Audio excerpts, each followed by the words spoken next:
ഹാലലിയ ന്യൂസിലേക്ക് എല്ലാവർക്കും ഒരിക്കൽ കൂടെ സ്വാഗതം. 2007 VS അച്യുതാനന്ദൻ സർക്കാരിന്റെ കാലത്ത് നടന്ന പ്രസിദ്ധമായ മൂന്നാർ ഒഴിപ്പിക്കൽ ദൗത്യത്തിന് ശേഷം ഇടുക്കി ജില്ല കണ്ട ഏറ്റവും വലിയ കുടിയേറ്റ വിരുദ്ധ നടപടിയാണ് ശാന്തമ്പാറ പഞ്ചായത്തിലെ പൂപ്പാറയിൽ കഴിഞ്ഞ ദിവസങ്ങളിൽ നടന്നത്.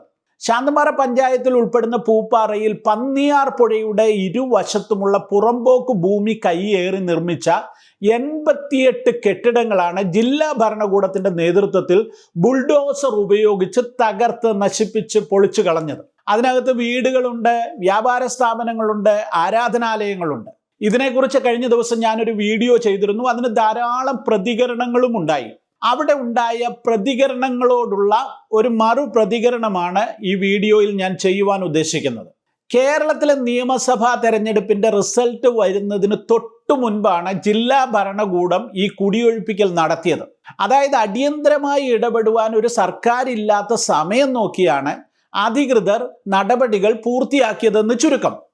ഇടതുപക്ഷം ഭരിക്കുന്ന പഞ്ചായത്തും ഇക്കാര്യത്തിൽ കാര്യമായിട്ടൊന്നും ചെയ്തില്ല. ഇവിടെ പൊളിച്ചു മാറ്റിയ കെട്ടിടങ്ങളുടെ കൂട്ടത്തിൽ 3 പെന്തക്കോസ്ത സഭകളുടെ ആരാധനാലയങ്ങൾ ഉണ്ടായിരുന്നു. അതാണ് കഴിഞ്ഞ എപ്പിസോഡിൽ ഞാൻ ചൂണ്ടിക്കാണിച്ചത്. 20-30 വർഷമായി അവിടെ പ്രവർത്തിക്കുന്ന സഭകളാണിത്. ഈ ആരാധനാലയങ്ങൾ തീരെ ചെറിയ ഷെഡുകളൊന്നും ആയിരുന്നില്ല കേട്ടോ. ആധുനിക രീതിയിൽ പണി കഴിപ്പിച്ച കെട്ടിടങ്ങളായിരുന്നു. അതിൽ TPM ചർച്ച് സമീപകാലത്ത് വലിയ നിലയിൽ പുതുക്കി പണിയുകയും ചെയ്തിരുന്നു. ഈ കെട്ടിടങ്ങളൊക്കെ നിർമ്മിക്കുവാൻ കാലാകാലങ്ങളിൽ പഞ്ചായത്തിന്റെ അനുമതിയൊക്കെ ലഭിച്ചതുകൊണ്ടാണ് അവരിത് നിർമ്മിച്ചിട്ടുള്ളത്. സത്യത്തിൽ ഇതിലെ കുറ്റവാളികൾ എന്ന് പറയുന്നത്, ഈ ഭൂമി കയ്യേറി കെട്ടിടങ്ങൾ നിർമ്മിക്കുന്നതിലെ കുറ്റവാളികൾ ഉദ്യോഗസ്ഥരും രാഷ്ട്രീയക്കാരും ഒക്കെയാണ്. പക്ഷെ അവസാനം ഇത് ഈ നിർമ്മിച്ച ആളുകളുടെ തലയിലേക്ക് വരുമെന്നുള്ളതാണ് നമ്മൾ കണ്ടുവരുന്നത്. ഇവിടെ പൊളിച്ചു നീക്കിയ ഈ ചർച്ചുകളുടെ ദൃശ്യങ്ങൾ നിങ്ങളൊന്ന് കാണുക. ഒന്നാമത് കാണുന്നതാണ് TPM ചർച്ച്. ഇപ്പോൾ കാണുന്നത് മാറാനാഥ ഫുൾ ഗോസ്പൽ ചർച്ചാണ്. ഈ കാണുന്നത് ഷാരോൺ ഫെലോഷിപ്പിന്റെ ചർച്ചാണ്. ഈ 3 പെന്തക്കോസ്ത് ആരാധനാലയങ്ങളാണ് ഈ മേഖലയിൽ പൊളിച്ചു മാറ്റിയത്. മാത്രവുമല്ല, ഈ 3 സഭകളിൽ ഉൾപ്പെട്ട ഏകദേശം 30-ലധികം കുടുംബങ്ങളും ഈ പ്രദേശത്ത് ഭവനരഹിതരായി മാറി എന്നുള്ളതും നമ്മൾ ഓർക്കേണ്ടതുണ്ട്. ഞാൻ നേരത്തെ ചെയ്ത വീഡിയോയുടെ കമന്റുകളുടെ കൂട്ടത്തിൽ ഏറ്റവും പ്രസക്തമായ ഒരു ചോദ്യമുണ്ട്. അനധികൃതമായി കയ്യേറിയ ഭൂമിയാണിത്, അവിടെ പള്ളി നിർമ്മിക്കാൻ പാടുണ്ടോ? അങ്ങനെ പുറമ്പോക്കിൽ കെട്ടിടം പണിതാൽ പൊളിച്ചു നീക്കും. അപ്പോൾ കിടന്ന് കരഞ്ഞിട്ടൊന്നും കാര്യമില്ല. പെട്ടെന്ന് കേൾക്കുമ്പോൾ നമുക്കിത് ശരിയാണല്ലോ എന്ന് തോന്നും. എന്നാൽ ഇതിന്റെ യാഥാർത്ഥ്യം എന്താണെന്ന് അറിയാമോ? ഈ ശാന്തമ്പാറ പഞ്ചായത്തിലെ പൂപ്പാറയിൽ തന്നെ അനധികൃതമായി നിർമ്മിച്ച 100 കണക്കിന് കെട്ടിടങ്ങൾ വേറെയും ഉണ്ടെന്നേ. അതൊന്നും പൊളിച്ചു നീക്കിയിട്ടില്ല. വർഷങ്ങളായി ഇടുക്കിയുടെ വിവിധ മേഖലകളിൽ ഇതുപോലെയുള്ള അനധികൃത കുടിയേറ്റങ്ങളും കെട്ടിട നിർമ്മാണങ്ങളും നടന്നുകൊണ്ടിരിക്കുകയാണ്. ഇത് ഈ പൂപ്പാറയുടെ മാത്രമല്ല, ശാന്തമ്പാറ പഞ്ചായത്തിന്റെ മാത്രം പ്രശ്നമൊന്നുമല്ല. ഇടുക്കിയിലെ ഒട്ടുമിക്ക പ്രദേശങ്ങളിൽ കാലാകാലങ്ങളിലായി കുടിയേറ്റം നടന്നിട്ടുണ്ട്. മൂന്നാറിന്റെ നല്ലൊരു ഭാഗം പ്രദേശങ്ങളും ഇങ്ങനെ അനധികൃതമായി കുടിയേറിയ സ്ഥലങ്ങളാണ്. അങ്ങനെ കുടിയേറിയ മേഖലകളിലാണ് വലിയ റിസോർട്ടുകളും ഹോട്ടലുകളും പാർട്ടികളുടെ വലിയ മന്ദിരങ്ങളും ഒക്കെ പണിതുയർത്തിയിരിക്കുന്നത്. ഇത്തരം അനധികൃത കെട്ടിടങ്ങൾ പൊളിക്കാനാണെന്ന് 20 വർഷം മുമ്പ് VS അച്യുതാനന്ദൻ ബുൾഡോസറുമായി ഇറങ്ങി തിരിച്ചതും പരാജയപ്പെട്ട് മടങ്ങിപ്പോയതും. ഇനി മറ്റൊരു കാര്യം കൂടെ ഞാൻ ഓർപ്പിക്കാം. കേരളത്തിന്റെ എല്ലാ പ്രധാന റോഡുകളുടെയും സൈഡുകളിൽ യാത്രക്കാരുടെയും വാഹനങ്ങളുടെയും സുഗമമായ യാത്രയ്ക്ക് തടസ്സമായി നിൽക്കുന്ന ധാരാളം അനധികൃത കെട്ടിടങ്ങളുണ്ട്. എത്രയെത്ര നിർമ്മിതികളാണുള്ളതെന്ന് അറിയാമോ? എല്ലാ മതങ്ങളും റോഡ് കയ്യേറി കുരിശടിയും കാണിക്കവഞ്ചിയും ക്ഷേത്രങ്ങളുടെ മിനിയേച്ചർ രൂപങ്ങളും ഒക്കെ സ്ഥാപിച്ചിട്ടുണ്ടെന്നേ. ഇതൊന്നും ആർക്കും ഒരു പ്രശ്നമല്ല. ഇതൊന്നും ഇടിച്ചു നിരുത്തുകയും വേണ്ട. പാർട്ടികളുടെയും യൂണിയനുകളുടെയും ഒക്കെ ഓഫീസുകൾ എന്ന പേരിൽ എത്രയെത്ര സ്ഥലങ്ങൾ കയ്യേറി പണിത് ഉയർത്തിയിട്ടുണ്ട് കേരളത്തിൽ. അതിനെക്കുറിച്ച് തന്നെ ഒരു ധവളപത്രം ഇറക്കേണ്ടത് അത്യാവശ്യമാണ്. എന്നാൽ ഇത്തരം കാര്യങ്ങളിലൊന്നും നമ്മുടെ ഏമാന്മാർക്കൊന്നും ഒരു താല്പര്യവുമില്ല. കാരണം അവിടേക്കൊക്കെ തിരിഞ്ഞാൽ, അവിടെയൊക്കെ കൈവച്ചാൽ അത് തങ്ങൾക്ക് തന്നെ അപകടമാകുമെന്ന് ഇവർക്കൊക്കെ നന്നായിട്ട് അറിയാം. എന്നാൽ ശാന്തമ്പാറയിലെ ഈ പാവപ്പെട്ട തമിഴ് വംശജരായിട്ടുള്ള തോട്ടം തൊഴിലാളികളായിട്ടുള്ള ഈ ആളുകളുടെ വീടുകളും പള്ളികളും ഒക്കെ പൊളിച്ചു മാറ്റുമ്പോൾ അത് ചോദ്യം ചെയ്യാനോ അതിനെതിരെ സമരം ചെയ്യാനോ ഒന്നും ആരും തയ്യാറല്ലെന്നേ.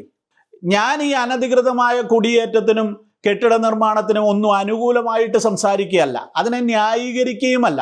എന്നാൽ നാം നീതിയെക്കുറിച്ച് പറയുമ്പോൾ അത് എല്ലാ വിഭാഗം ആളുകൾക്കും ഒരുപോലെ ബാധകമാകണം. ഇവിടെ രാഷ്ട്രീയ സ്വാധീനമില്ലാത്ത കുറച്ച് തോട്ടം തൊഴിലാളികൾ, അതും തമിഴ് വംശജർ, അവർ 50-60 വർഷങ്ങളായി പാർത്തിരുന്ന ഇടം പഞ്ചായത്ത് അവർക്ക് റോഡുണ്ടാക്കി കൊടുത്തിട്ടുണ്ട്, KSEB അവർക്ക് കറണ്ട് കണക്ഷൻ നൽകിയിട്ടുണ്ട്.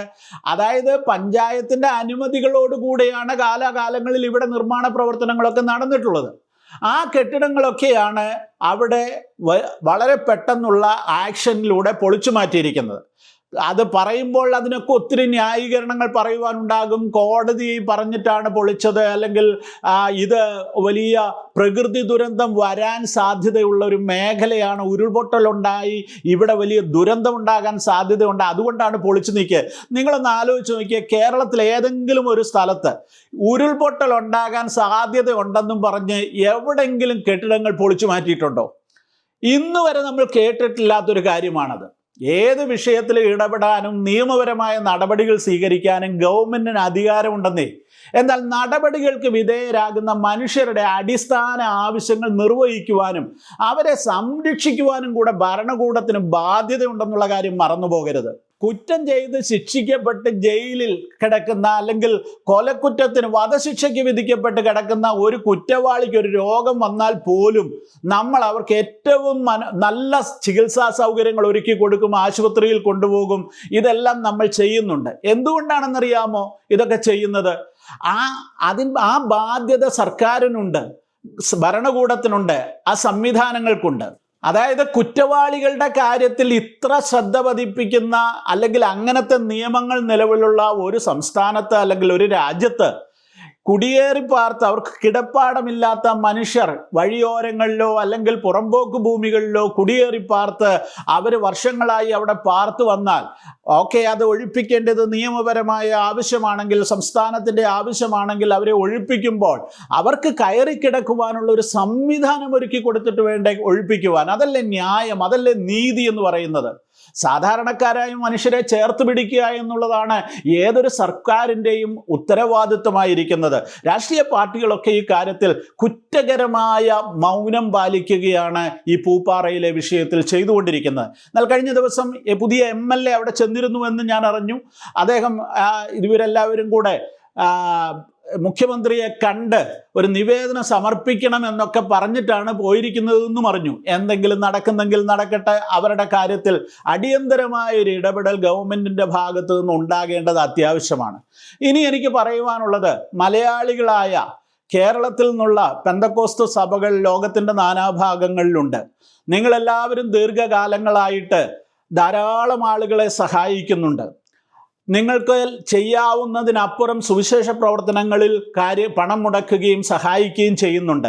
നിങ്ങളുടെ കണ്ണുകൂടെ ഈ ദേശത്തെ സാധാരണക്കാരായ ഈ ആളുകളുടെ നിസ്സഹായ അവസ്ഥയിലേക്ക് ഒന്ന് പതിയേണ്ടത് അത്യാവശ്യമാണ്. ദൈവം നമുക്ക് ഭൗതിക നന്മകൾ, സാമ്പത്തിക നന്മകളൊക്കെ നൽകിയിട്ടുണ്ടെങ്കിൽ നിങ്ങളുടെ സഭകൾക്ക് സാധിക്കുമെങ്കിൽ അവിടെ പുറത്താക്കപ്പെട്ട ഈ തമിഴ് വംശജരായിട്ടുള്ള 35ഓളം വരുന്ന കുടുംബങ്ങളിൽ ഒരു കുടുംബത്തിനൊരു വീട് വെച്ച് കൊടുക്കുവാൻ ഒരു സഭ വെച്ച് തയ്യാറായാൽ, ഒരു 35 സഭകൾ തീരുമാനിച്ചാൽ വളരെ ഈസി ആയിട്ട് ആ പ്രശ്നം പരിഹരിക്കുവാൻ സാധിക്കും. അങ്ങനെ ഒരു ഇനിഷ്യേറ്റീവ് പെന്തക്കോസ്ത് സഭകളുടെ ഭാഗത്തു നിന്ന്, ലോകത്തിൻ്റെ ഏതെങ്കിലും ഭാഗങ്ങളിലുള്ള പെന്തക്കോസ്ത് സഭകളുടെ ഭാഗത്തു നിന്ന് ഉണ്ടായാൽ അത് വളരെ മാതൃകാപരമായ ഒരു കാര്യമായിരിക്കുമെന്നുള്ളതിന് സംശയമില്ല. ഇവർ തമിഴ് വംശജരാണ് എന്ന് പറഞ്ഞ്, തമിഴ് ഭാഷ സംസാരിക്കുന്നവരാണ് എന്ന് പറഞ്ഞ് അവരെ മാറ്റി നിർത്താതെ, അവരും യേശുക്രിസ്തുവിൻ്റെ രക്തത്താൽ വീണ്ടെടുക്കപ്പെട്ട നമ്മുടെ സഹോദരി സഹോദരന്മാരാണെന്നുള്ള മനോഭാവത്തോടുകൂടെ ആ കാര്യത്തിൽ ഇടപെടുവാൻ ഞാൻ നിങ്ങളെ ആഹ്വാനം ചെയ്യുന്നു. ഏതെങ്കിലും നിലയിൽ ആ കാര്യത്തിലേക്ക് മുന്നിട്ടിറങ്ങുവാൻ നമ്മുടെ ഒന്നിച്ചുള്ള സഭകളുടെ സംയുക്ത വേദികളോ അല്ലെങ്കിൽ ലോക്കൽ സഭകളോ ഒക്കെ ഈ കാര്യത്തിൽ മുന്നോട്ട് വരണമെന്ന് ഒരു അഭ്യർത്ഥന മുന്നോട്ട് വെച്ചുകൊണ്ട് ഞാൻ ഈ വീഡിയോ ഇവിടെ അവസാനിപ്പിക്കുന്നു. നന്ദി.